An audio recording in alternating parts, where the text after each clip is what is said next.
All right, welcome everybody to another episode of Sales Pipeline Radio. My name is Matt Heinz. Super excited to have you all here. If you are joining us in the middle of your workday live, I'm so excited that you are here joining us live.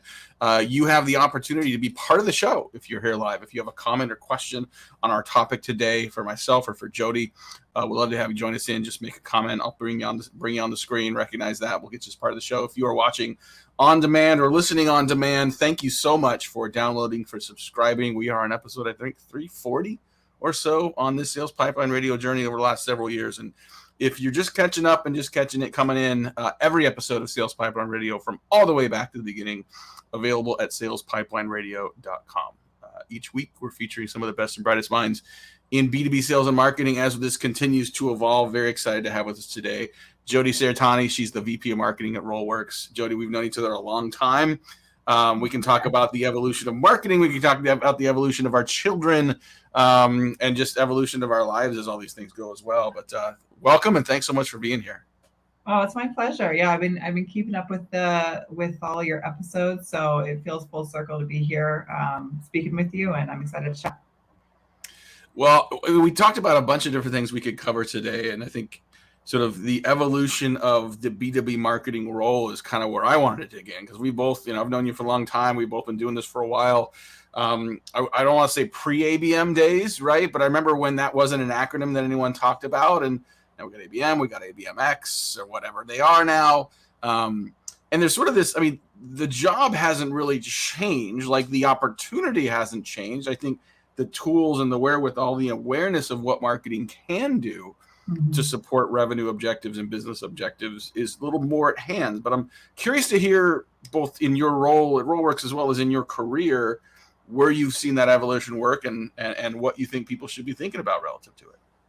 Well, I actually feel like the requirements of the head of marketing has changed pretty significantly in the last, call it 5 years. It used to be, right, that a lot of folks in my role, the requirement was that they were a storyteller first. Perhaps they grew up in product marketing or corporate marketing, and they hired a really strong, maybe number two in their demand gen function, at least in the last 15 years, who was an operator, a numbers native, and that kind of thing. And together they would sort of have the whole suite. But now I see it. The requirements may be changing. And of course, it varies by stage of company and all of that. But especially in the last couple of years, where you really need to survive, if not to thrive, to understand deeply how every action that you take, every investment that you make, whether that's your people investments or your dollar investments, how that's going to translate into business value and how that's going to impact basically the P&L. So I feel like that there has been a shift to some degree of the requirements and where folks really need to go deep versus where they can sort of partner with other members of their team to do some stuff. And so that seems to be changing, at least a lot of the conversations that I've been having. I'm lucky enough to speak to a lot of customers and prospects, and it seems like those that are winning and definitely have kind of a different mix to their skill set for whatever that's worth.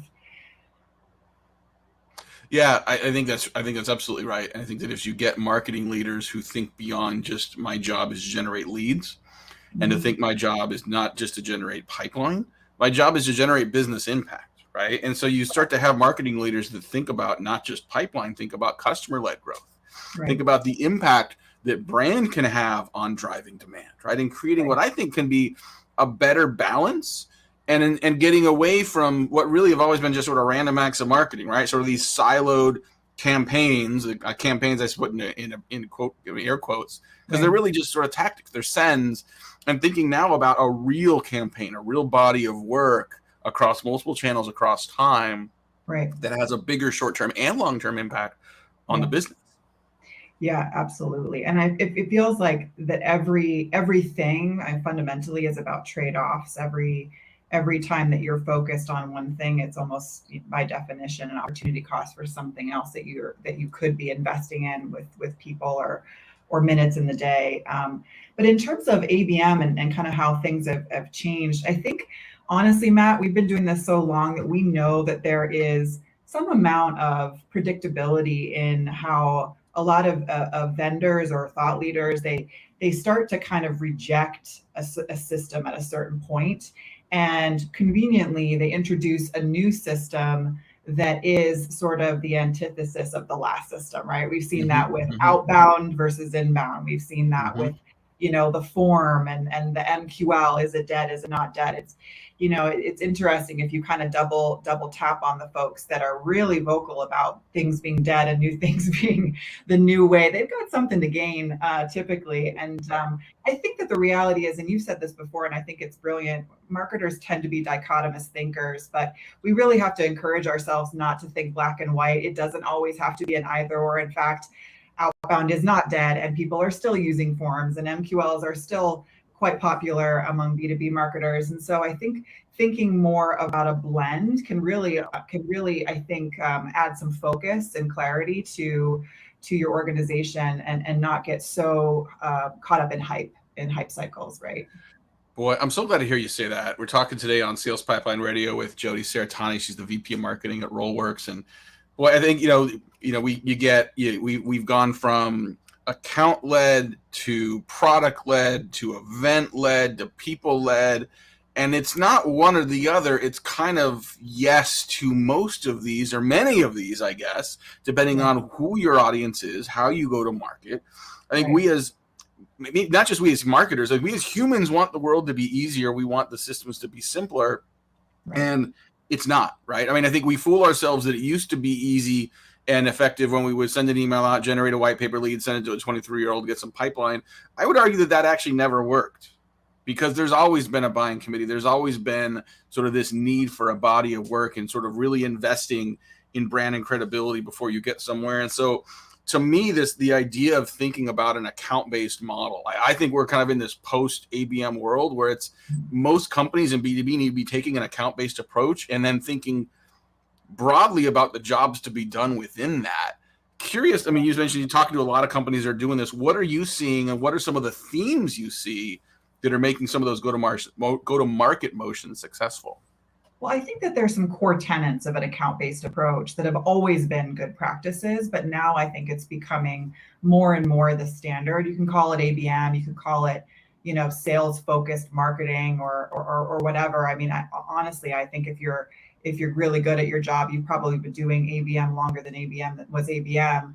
And that really, the requirement is that you're fit-focused, right? The requirement is you're taking a surgical or precise approach to how you're, going after and trying to drive results, right? And it also requires that you're very much aligned to business outcomes and the rest of the go-to-market organization. Definitely SDR and sales, but in a lot of organizations, increasingly to the CX side of the organization as well. So if those core tenets are in place, I think one could argue that you are practicing an account-based approach, or maybe it's just demand gen in a post-ABM world like you talked about.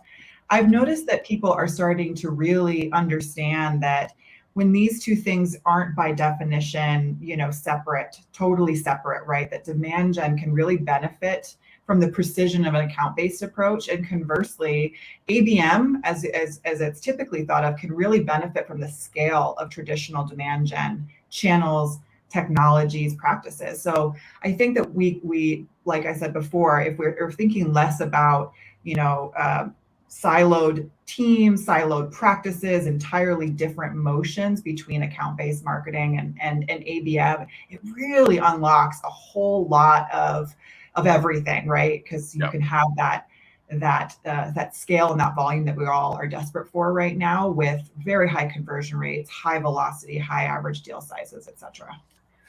So we got a question in here for you, Jodi, from across the pond. Ross in the UK wants to know all these different data sources, all these different potential platforms and channels to use with ABM. How do you prioritize, stack rank the right tactics to get real business results? And I realize that is a very big question, and probably is a different answer for different companies.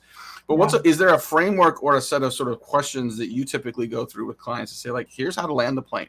Here's how to think about the tactics and the sequences that make the most sense. Love this question, Ross. Thanks for asking it. I always say that there's kind of two sides of demand generation, right? There's there's kind of revealing demand or, capturing demand, and there is true demand creation. So I would always start with identifying what demand already exists. And that really lives in your data sources or in your, what we like to call signal sources. So you're wanting to look for data that can tell you who is in market, whether that's a person or an account, right? Especially right now in this environment where there's arguably fewer buyers that are going to be in market. They're out there, but we can't necessarily wait until they raise their hand and request a demo or become an MQL. I would really recommend, and this is really to everyone, regardless of their business, they get their data house in order to prioritize illuminating in market signals. At RollWorks, we like to think of, obviously conversions, leads, and MQLs, but also de-anonymized people. There's now new technology that you can actually de-anonymize site traffic and ad engagers as a whole new source of demand, and you don't have to, have those dreaded unknown site visitors or unknown ad clickers that you can't do anything with. Now that's possible, right? And then also marketing qualified accounts and intent qualified accounts when you're leveraging first and third party data. So I don't know if I would say that, I have exactly the right, vendor. Obviously, I have a bias here because RollWorks does provide some of this data. But I would say regardless of what tool stack you're looking at, get really, really laser focused on quickly actioning in-market signals on the person and the account level to make sure that you're never letting a buyer go by and you've got, you don't have those buyer blinders on. After you sort of nailed that bit, then you can talk about what is the data that I'm going to leverage to then create demand. If, at a certain point that will run out, your existing demand will run out. And so you'll need to create more demand. And that's sort of a second phase that's important to invest in. I think it's great advice. And Ross, I just add that I think, forever marketers have prioritized prospect action. And I think the real opportunity here is to really go after prospect intent. You don't have to wait for someone to come to your website. You don't have to wait for them to download your white paper. Just because they came to your last 3 webinars doesn't mean they're qualified. It might mean that they're bored, right? And so that doesn't imply that they're actively ready for a 20-minute demo, let alone what you're selling. So if you understand your audience well enough and are watching for and activating the intent signals that exist and activating that across not just your marketing efforts, but your sales and BD and customer teams as well, that's where you start to win. And I think, Jodi, as we got a few more minutes with you here, this question of change management comes up every time we talk about account-based motions in companies. Like, this is not a campaign, this is a culture change in most companies in terms of how they go to market, how they integrate their teams, the data, everything together. What are some best practices you've found to get the broader go-to-market team, sales, marketing, customer success, to really work in concert to make an account-based motion successful? Yeah, I mean, there's the standard stuff that folks talk about: hire the right people, put the right processes in place, have the right tools to support, looking at the same data and taking action, in cooperation with one another. And I don't think I'm going to say anything too revolutionary there. You need to do all those things, right? If you've got the wrong folks that have bad taste in their mouth when it comes to these different individuals, or aren't sort of bought into the fact that they're one team, probably you're going to fail. And along the road that lots of folks talk about. I would say that for me, if I'm just getting really real with you, I actually put a lot of the alignment issue. I say if you're a marketing lead, it's the onus is on you in many ways, right? Because we can't eat leads for dinner, right? We eat revenue. So the revenue teams we're all at the service of revenue.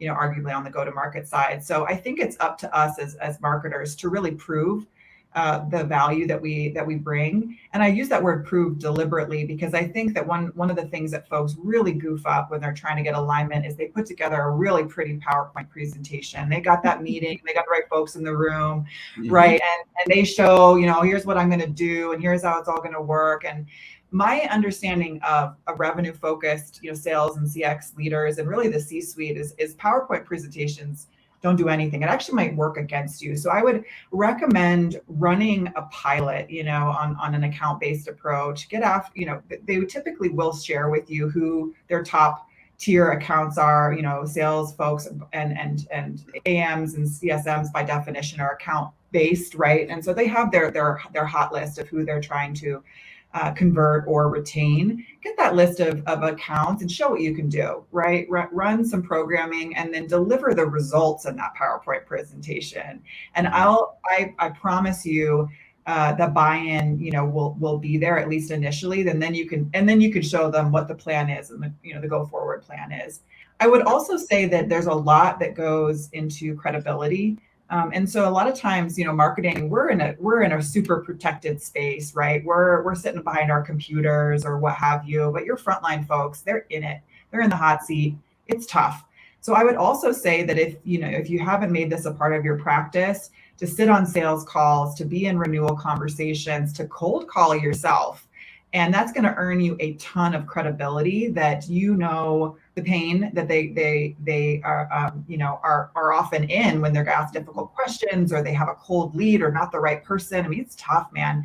And I think that it really, really focuses the marketing team, everyone in the marketing team, to be thinking about the right stuff. And on the same time, it really establishes that one team. I'm almost reminded of, my stepfather was in the military. He talked so much about being sort of in the trenches, and folks that were, maybe in the office in the military they don't have the same sort of street cred as the folks are sort of in the trenches. And I think the same idea applies is, if you're not in that with them, feeling the burn, showing up, showing face, answering questions, all of that, I think it's going to be tough for them to really see you as part of their organization. So that's another small but meaningful tip is get in there with them. So I guess to summarize, being long-winded, it's get in there with them, and sort of prove it. If you are listening to this on demand, go rewind 6 minutes and listen to that again, because that was really, really good. Here's a few things that I heard and summarized out of that. First is you can't eat leads for dinner. That is going on the highlight reel for sure.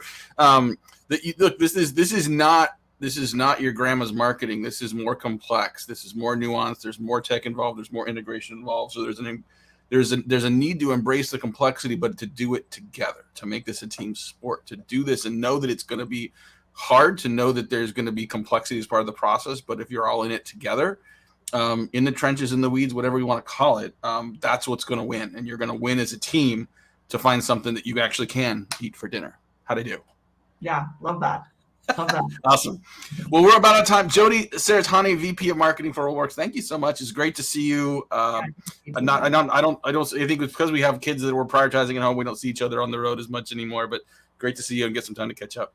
Yeah, likewise. Thanks for having me. Thank you, everyone, for joining us. Thank you to Ross. Thank you to Mohammed. Thank you to Jane. Thank you to a bunch of people that were checking us out, commenting in the LinkedIn feed as well. We'll be back here next week, every Thursday, 11:30 Pacific, 2:30 Eastern. Until then, we'll see you next time on Sales Pipeline Radio. Take care.